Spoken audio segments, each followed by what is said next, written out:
Bonjour à toutes et à tous, c'est avec grand plaisir que je vous retrouve aujourd'hui pour un nouveau tuto carterie avec un tampon 100% tout en colle qui s'appelle Jolie Ballerine. On va faire plusieurs cartes ensemble, vous avez déjà vu ces cartes sur les réseaux sociaux, donc sur Instagram et sur Facebook principalement. Nous partageons également sur Pinterest quand les tutos sont mis sur le blog toutentuto.com. Pour commencer, je fais un petit panneau pour mon devant de carte avec ma Gemini. Je vous indique d'ailleurs que j'utilise régulièrement les plaques A5, donc les plaques de la Gemini Junior, dans la Gemini A4, et il suffit pour ça de les mettre comme ça en orientation paysage, et ça passe très très bien.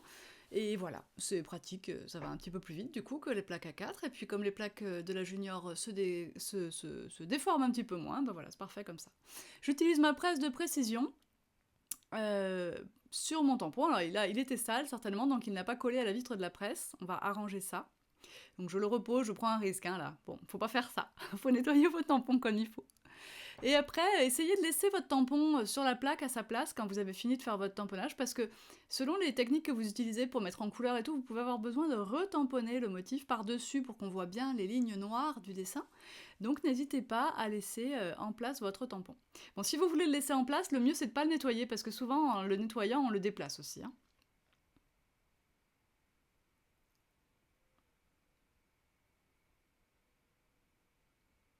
Là, j'ai utilisé le spray des nettoyants que l'on utilise normalement avec le petit bloc noir là pour frotter son tampon dedans. Ce produit, il est stipulé sur son emballage qu'il est mieux de le rincer avec de l'eau. Donc c'est ce que je viens de faire ici. Et comme ça, je nettoie en même temps l'arrière de mon tampon. Hop! Alors pour la mise en couleur, je prends ma boîte de crayon graphite et je prends un 2B, donc c'est quand même déjà pas mal gras. Et on va crayonner comme ça, alors on va faire à peu près partout, sauf... Enfin, après on utilisera l'estompe, hein, pour gommer nos traces de crayon, et pour créer nos zones plus claires, plus foncées, et bien c'est maintenant qu'on essaye de pas mettre du crayon partout. Vous voyez ici, je mets pas de crayon au milieu du ruban, sur sa cheville, c'est simplement avec mon estompe que je vais tirer les parties foncées vers les parties claires, et ainsi créer mes jeux d'ombre et de lumière. Et je vous montrerai ensuite, sur la deuxième, je crois, ou la troisième peut-être, un coloriage avec les crayons de couleur. Et encore, je suis pas sûre que dans cette vidéo, je vous le montre. Finalement, je crois que j'en fais que 2 dans la vidéo, mais j'avais partagé avec vous 4 cartes sur les réseaux sociaux quand le tampon est sorti. Donc remontez un petit peu dans le temps et vous retrouverez ces modèles. Mais bien sûr, je vous les mettrai en photo dans l'article qui correspond à ce projet sur le blog toutentuto.com. Vous voyez comme ces estompes de papier nous simplifient la vie quand même, hein. C'est quelque chose. Hein. Alors là, le coloriage au crayon gris, j'avoue que c'est vraiment chouette parce que du coup, je ne m'occupe que de ses vêtements et de ses cheveux, pas du tout de sa peau. Et puis, ça demande pas non plus une application extraordinaire de faire ça, donc ça va relativement vite et on a un très bel effet.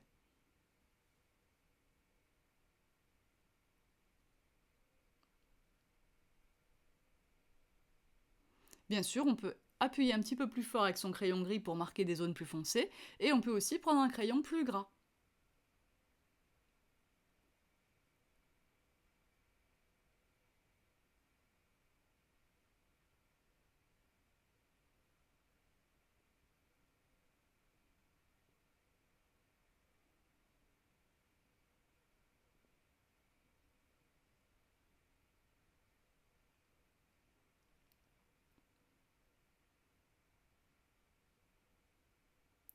Quand on fait les cheveux, on essaye toujours de suivre le mouvement des cheveux.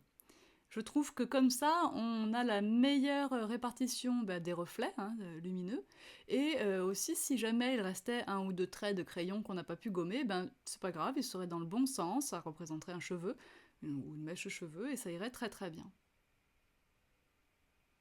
Pour le chignon, je ne fais que la base, et je tire.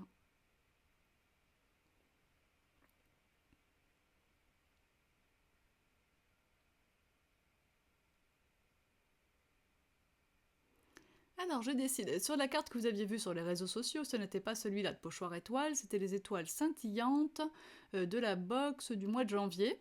Ici je prends donc le pochoir étoile au complet, on va dire, et par contre de la même façon je prends la... Ah, je perds tous mes mots. La Glimmer Paste nouveau rose. Voilà. Et je passe ma Glimmer Paste dans les étoiles qui ne touchent pas, bien sûr, notre petite danseuse. Je vais en refaire 2 ou 3 ici pour un peu de cohérence. Alors évidemment, je n'avais pas la plaque magnétique là, j'ai tourné ces vidéos il y a un petit moment, et maintenant j'ai le réflexe de prendre la plaque magnétique, la plaque métallique avec ces magnettes dessus, et du coup ça m'évite d'avoir à tout tenir avec mes mains, de me faire des crampes dans les doigts. J'ai remis un peu d'eau dans mon gel pailleté, là vous voyez, pour éviter qu'il ne se dessèche, pour le garder plus longtemps. Je n'ai pas mis beaucoup, hein, j'ai mis 2 pchits, c'est pas grand chose. Et donc voilà, alors je vais continuer un petit peu, faire les contours notamment, en prenant le plus gras de tous mes crayons gris.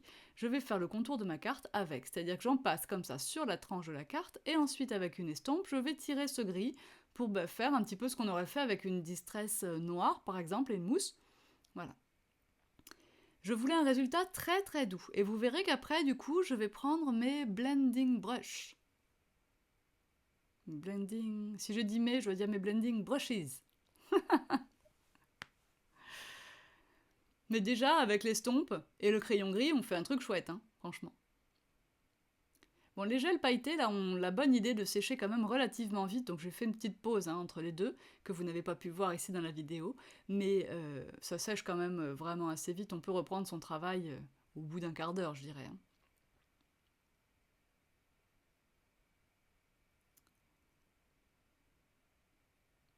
Ensuite, je vais ajouter les petites étoiles qui sont sur cette planche de tampon. Je mets un peu de double face au bout de mon doigt et hop, je vais comme ça positionner mes étoiles. Alors c'est la technique la plus simple pour les tout petits motifs. Je vous jure que comme ça, vous serez précise et vous ne perdrez pas de temps avec un tampon qui éventuellement se décolle de son bloc, etc. etc. Bon, alors c'est vrai qu'après, vous avez un tout petit peu de scotch sur les doigts, mais franchement, c'est rien à enlever. Et en attendant, ça vous simplifie drôlement la vie.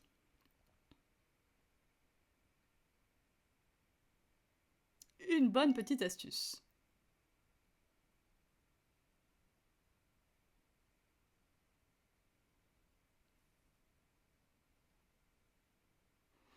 On va maintenant choisir le papier qui va nous servir à mater ce devant de carte. Et il s'agit de ce magnifique bleu, gris, vert. Donc je vous mettrai là aussi le nom parce que j'adore cette couleur, sincèrement, mais je ne me souviens jamais de son nom.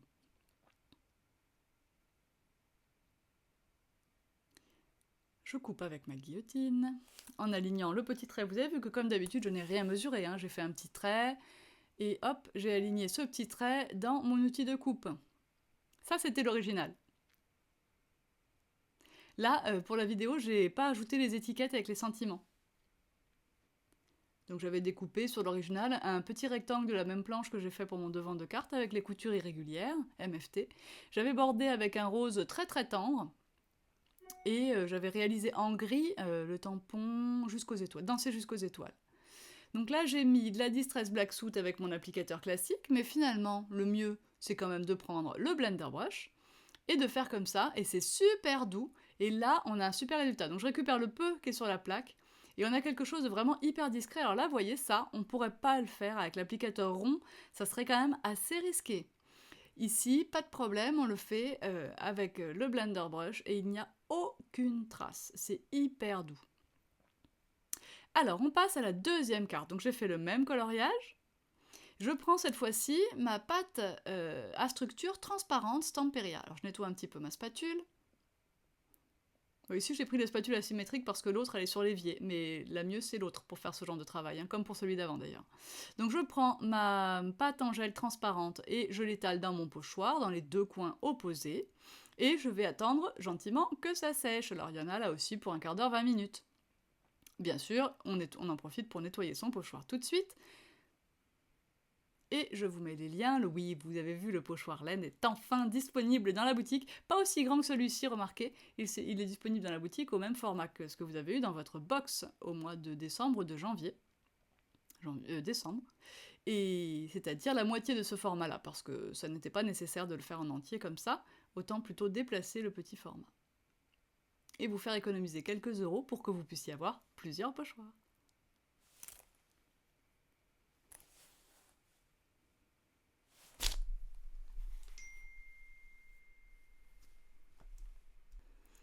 Alors là encore, on peut ou non s'aider de son HeatGun pour faire sécher plus vite son travail. Attention de ne pas trop déformer votre papier. Vous vous mettez sur la position 1, ça suffit. Mais comme je vous le disais, vous pouvez aussi aller manger un carré de chocolat en attendant.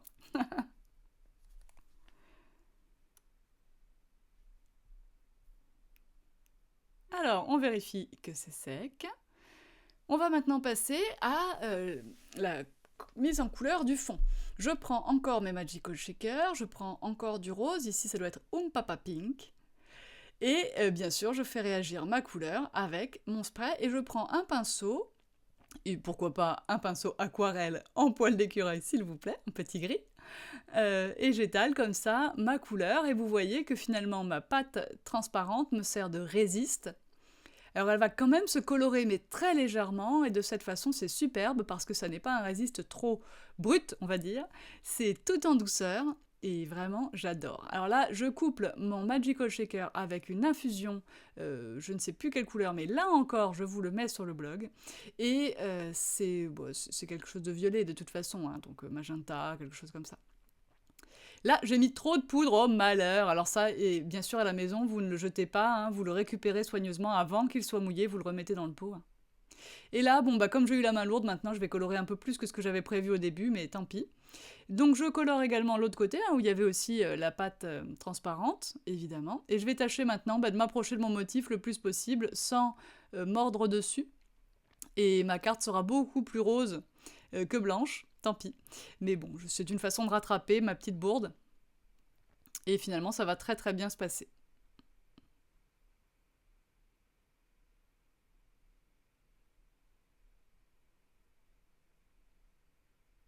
Puis après tout, ça me permet d'utiliser mon pinceau plus longtemps, et rien que pour ça, je suis contente d'avoir fait ma bêtise.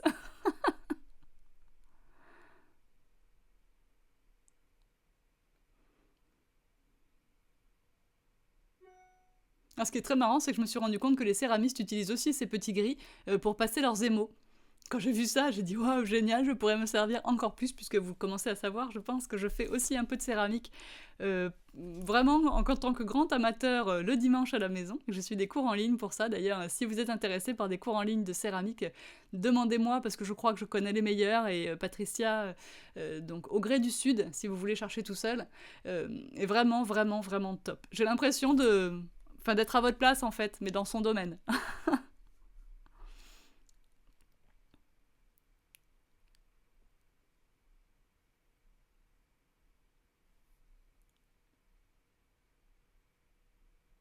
Ah, alors là, deuxième bourde, en voulant faire des toutes petites finitions, j'ai récupéré sans le vouloir un tout petit grain certainement du Magical Shaker. C'est la couleur qui est dans le Magical, ça j'en suis presque sûre. Et du coup, ben, il faut encore que je rattrape une deuxième. Bon, ben c'est pas grave. On s'y colle du coup. Hein.